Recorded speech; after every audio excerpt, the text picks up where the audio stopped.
te waxul dara en tout cas li sénégalais yi di xaar ci moom pour mu wax ko li àdduna bi yépp di xaar ci moom pour mu wax ko waxu ci dara donc ñun li muy woote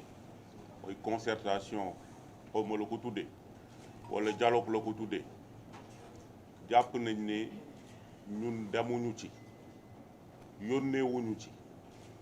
tooguñu ci table bu ñuy discuter loolu comme ni ko président Boubacar Camara waxee léegi li ñuy xaar ci président de la république mooy mu dëggal décision bi nga xam ne moom la conseil constitutionnel jël considérant 14 li mu ci wax leer na mooy président dafa war a organiser élection avant la fin de son mandat leneen lu mu def santuñu ko leneen lu mu def dilatoire la parce que ci considérant boobu conseil constitutionnel neewu ko demal nga concerté wu wala nga dialogué daf ko ne simplement administration autorité compétente yi nañu fixer la date ñun nag ci loolu la ñuy tënku foofu la ñu koy xaar donc ñuy wax ni dialogue boobu ak concertation boobu ñun duñu ci dem duñu ci yónnee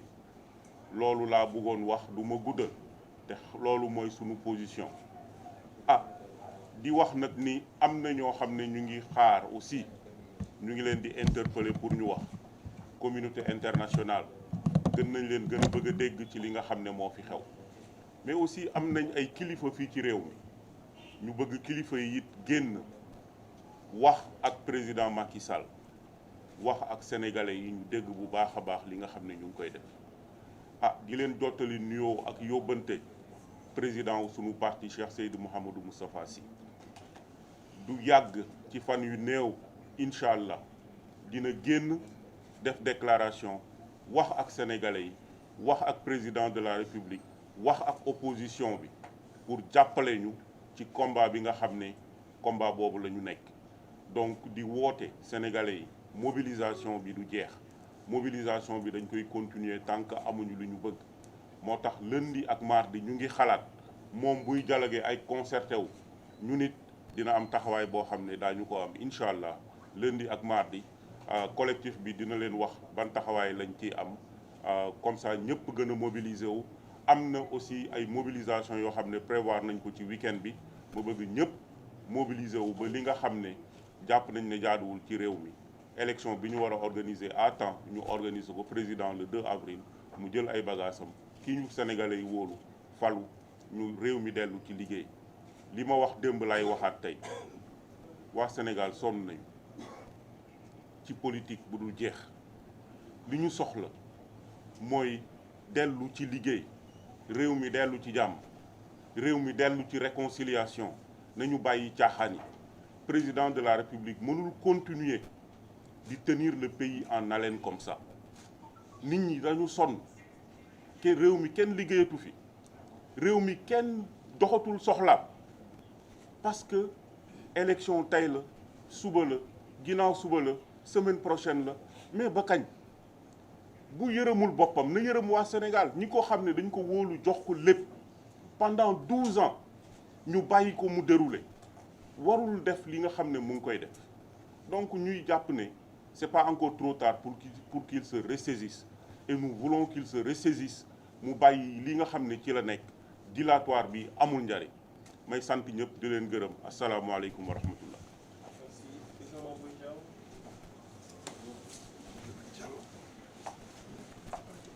Au-delà de l'enseignement virtuel dem toog ak étudiants yi jàngal leen defal leen travaux pratiques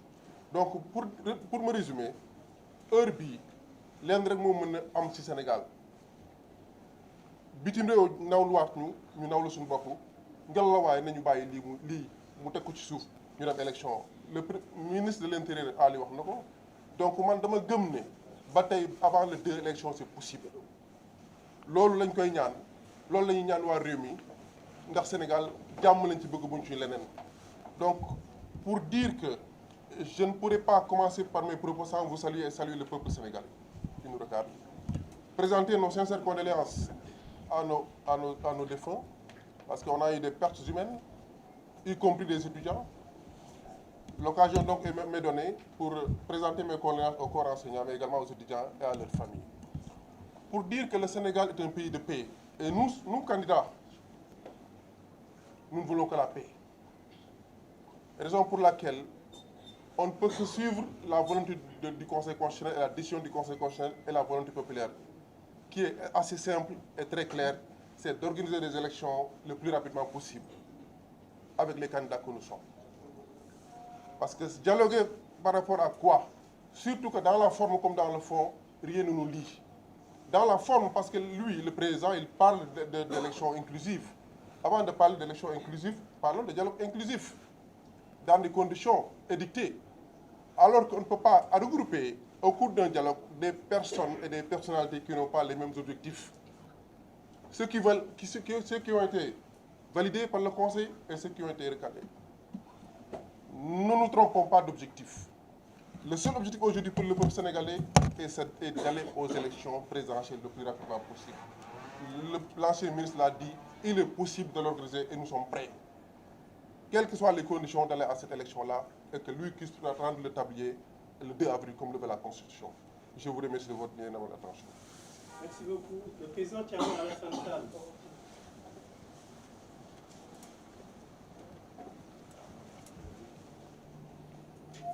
edi fof mo haalde wondiraɓen fulɓe ɗumen hannde ko ñalawma gacce ganduɗa o hooreji leydi mbiyeteɗo Macky Sall suɓa e dow teddungal wi en faw ɗum Sénégal en gakkino nguru Sénégal en fijiri Sénégal saabu yimɓe majjani ko woni koye dow mum wona laawol wona ndimagu wona haqqillantagal dama wax ci pël ni que bésu gàcce la ñuy dund ndax kenn réerewul mbir ni Macky Sall lu muy doxal nii il fait du Macky Sall maanaam ci li mu newoon da nekk ba tey le 15 février ba conseil constitutionnel waxee ne woon naa leen man wóoluwuma Macky Sall pour mu organiser élection yi bu ñu yeboo xalaat keneen ba mu génnee démb li mu wax ci mbirum dialogue bi jàpp naa ni Sénégal yépp am mbetteel ndax conseil constitutionnel daf ko tënk te du conseil constitutionnel moo ko tënk conseil constitutionnel dafa fàttali constitution Sénégal wax tënk ko moom ba muy aj élection yi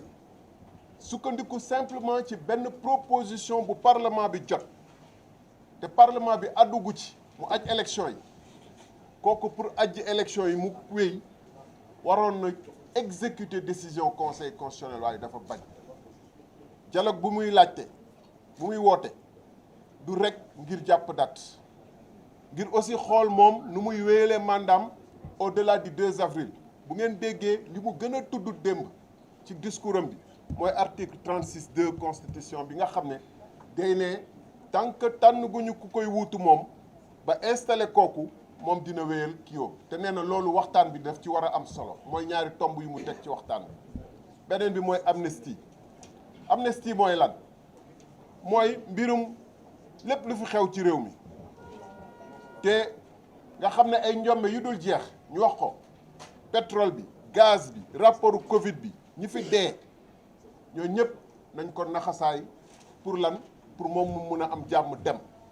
ndax même moom bu demee ku ko wuutu war na mën a bàyyi prisonnier politique yi nga xam ne ak yeneen prisonniers yi nga xam ne du ñu ay prisonnier politique nag am nañ ci ñoo xam ne nag ay vrai casseur lañu dañu def ay njombe kooku ku ko wuutu war na organiser dialogue xool ci yan anam la ñuy libérer ñi nga xam ne par centaine ci conditions yu atroce bu fekkoon dafa am yërmande du démb lay découvrir ni am na ay prisonniers. Je voudrais dire très rapidement que le président de la République est dans un jeu déjà connu et il ne trompe plus personne. Et je m'étonne même que des ambassades puissent donner crédibilité à son appel, qui est un véritable appel trompeur,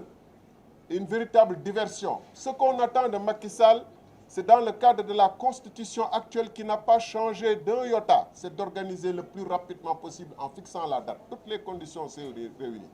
Fixer la date de l'élection présidentielle comme lui enjoint le Conseil constitutionnel le 15 février. Il s'y refuse. et veut organiser au contraire un dialogue qui lui permettra de changer le processus. Non seulement changer le processus, mais en même temps de valider le fait que malgré qu'il ait donné l'impression de répéter qu'il quittera le 2 avril, il ne l'a pas dit de manière explicite. Il dit que le 2 avril, il y a l'article 36.2 de la Constitution sur lequel il faut qu'on discute lors de son fameux dialogue, pour lui permettre éventuellement que les gens lui disent, les communicateurs traditionnels, les religieux, les recalés qu'il va inviter et qui verront en lui une planche de salut, mais qui seront aussi une planche de salut pour lui. Pour que tous ces gens lui disent, vous êtes le plus beau, le plus gentil, le plus apte à continuer la transition. Et donc l'article 36.2 de la Constitution nous permet de l'envisager. Allons voir le Conseil constitutionnel. Qu'est-ce qui est plus ridicule de dire que allons voir le Conseil constitutionnel après notre dialogue alors qu'il refuse et qu'il s'assoit sur des décisions du Conseil constitutionnel du 15 février?